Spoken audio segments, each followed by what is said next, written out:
Introduction of legislation, regulation, and codes of practice. The mooring and unmooring of any vessel is an integral part of the operation of a working port. Mooring crews need to be adequately trained with suitable experience to carry out the role.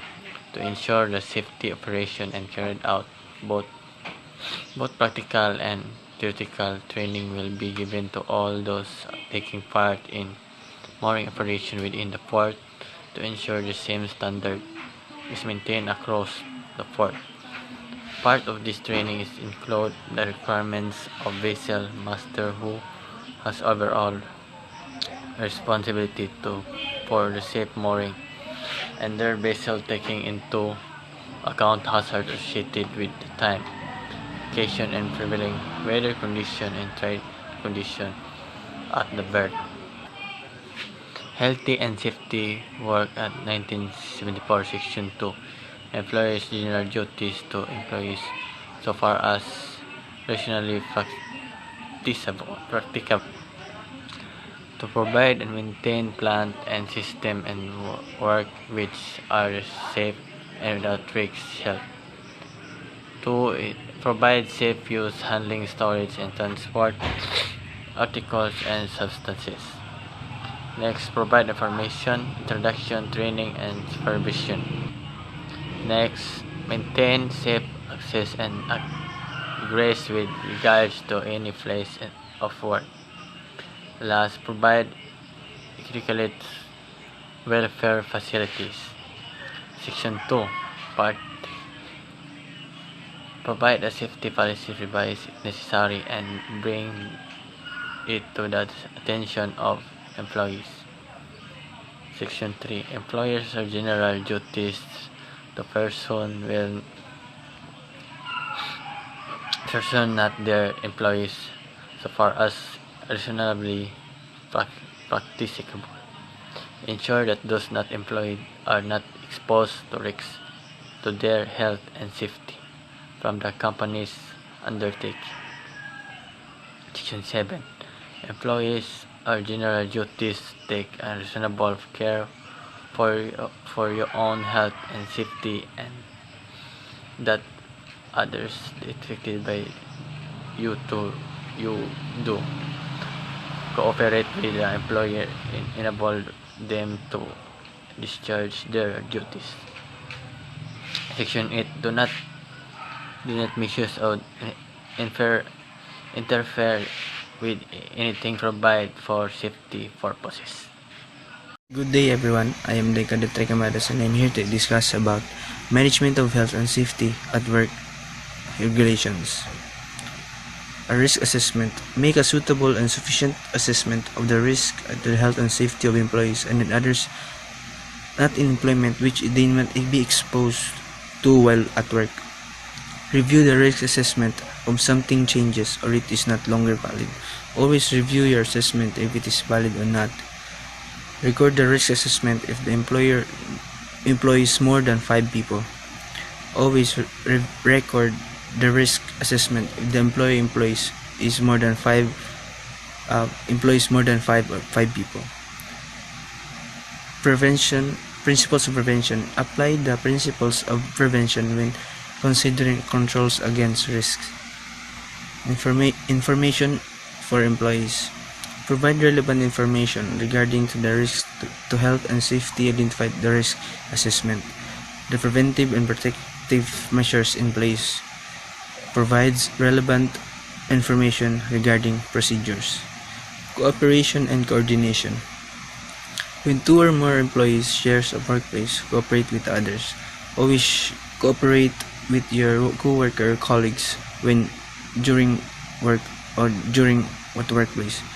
Coordinate the work safety and protection arrangements. Inform other employers of the risk to their employees' health and safety arising from or in connection with work.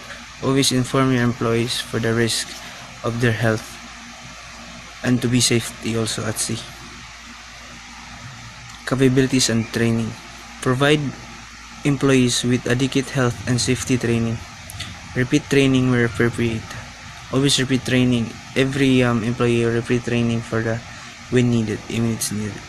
Adapt the training to take into account any new or change risks to health and safety.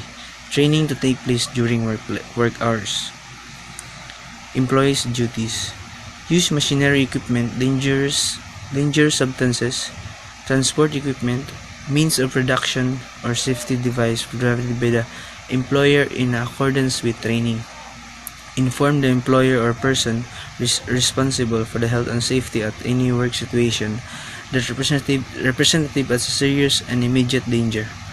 Always inform a employer or person responsible for their health and safety at sea, even if the situation is not no longer. Inform the employer or person responsible for health and safety of any work situation that representative a shortcoming in protection arrangements.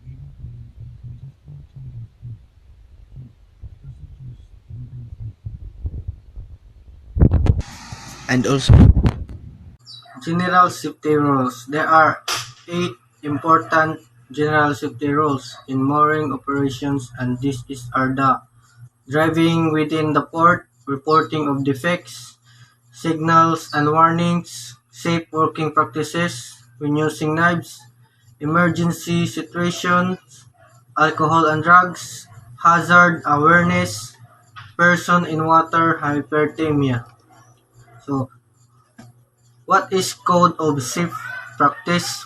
The code details the regulatory framework for health and safety aboard ship, safety management and statutory duties underlying to the advice in the code and the areas that should be covered when introducing a new recruit to safety pro- pro- procedures on board. The code arose from the Health and Safety at Work Act.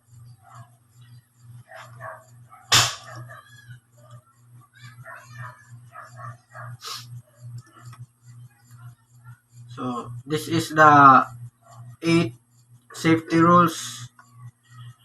Driving within the port. Any person who is disqualified from driving on the public roads is also prohibited from driving dock plant, and any such disqualification should be reported to the company. Unauthorized passengers riding on any plant, equipment, or vehicle is strictly prohibited. Adhere to the port speed limit at all times. The wearing of seatbelts is compulsory, and the use of mobiles when driving is prohibited. Parking enforcement, as indicated by notices or road markings, must be strictly observed. Care you be taken if vehicle occupants are wearing life jackets inside the vehicle, as they can get caught and inflate, causing an accident. Report of defects. It is the responsibility of all employees, contractors, or other operators to report any defect to plant, vehicles, or infrastructure, coughing, bollard cranes, etc. And it is the responsibility of supervisors to assess the defect with engineering assistance if necessary and ensure its rectification as soon as is reasonably practicable. If necessary, mark appropriately to ensure it is not used. Signals and warnings. There are a number of signals used for mooring operation, and these are shown in Annex 3. Safe working practices when using knives. Knives if Knives, if used, are for your own safety to prevent injury in the event of a heavy line being cupped around your or college's leg or arm. Knives will not easily cut mooring ropes but will easily cut through heavy lines and messenger lines that are cuffed. If a mooring line needs cutting, it is best to use an axe. When closing the knives, ensure fingers are clear to the blade, housing as you close to the blade. Always cut away from or to the side of your body, ensuring limbs are not behind the knife. Stroke when cutting ropes, etc. Ensure fingers are clear of the blade when cutting. Under no circumstances should an open knife be placed in a pocket and when not in use, it must be closed. Emergency situation. Always ensure every member of your team is accounted for at the end of the operation. Anyone missing, whether during the day or night, must be reported and a search started. A person falling in the water from the quayside may be knocked unconscious and will make little sound. Alcohol and drugs. Port of Tilbury employees are required to follow the port's alcohol and drugs policy at all times.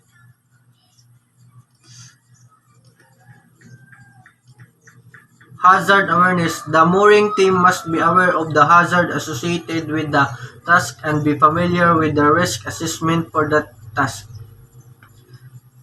Person in the water. Following the initial immersion of 2 to 3 minutes, there would be a cold shock reaction resulting in an increase in heart rate and blood pressure. Would be followed by rapid exhalation over a period of 2 to 15 minutes. And that's all the 8 general general safety rules in mooring operation. We must know this because this is very important and to avoid any accidents. Good day, sir. I'm the Cadet Ranger and I'm gonna report about the hand signals to know for crane operation. So, the Occupational Safety and Health Administration, or the OSHA, standard method of signaling must be used when operating a crane unless non-standard crane hand signals are discussed during the pre-job meeting. So, the OSHA enforces standard and training requirements for safe working environments across multiple industries, including construction in the United States. So, the role of a crane hand signal person: as the eyes and the ears of a dedicated area or crane, a crane hand signal person carries many responsibilities. Before a person can direct the operation of the crane, they must first undergo formal training and complete a qualification in crane signaling.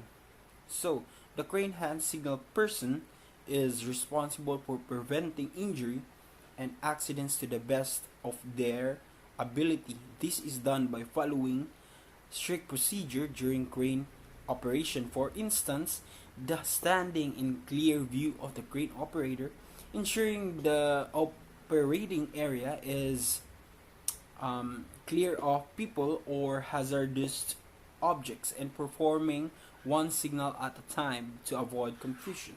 So here are some 10 important crane hand signals to help your project run safe and smooth. So first we have the stop signals. So the stop signals are one of the most important crane hand signals used on construction sites. When stop signals are used, operation of the equipment must be halted. So there are three types of stop signals. So there, first is the emergency stop. Next is the stop, and last is the dog everything. So here are some pictures of the tree. So You're gonna put your hands in the side when performing emergency stop, and stop, put your hands at the side. And next is the dog everything. You just put your hands together.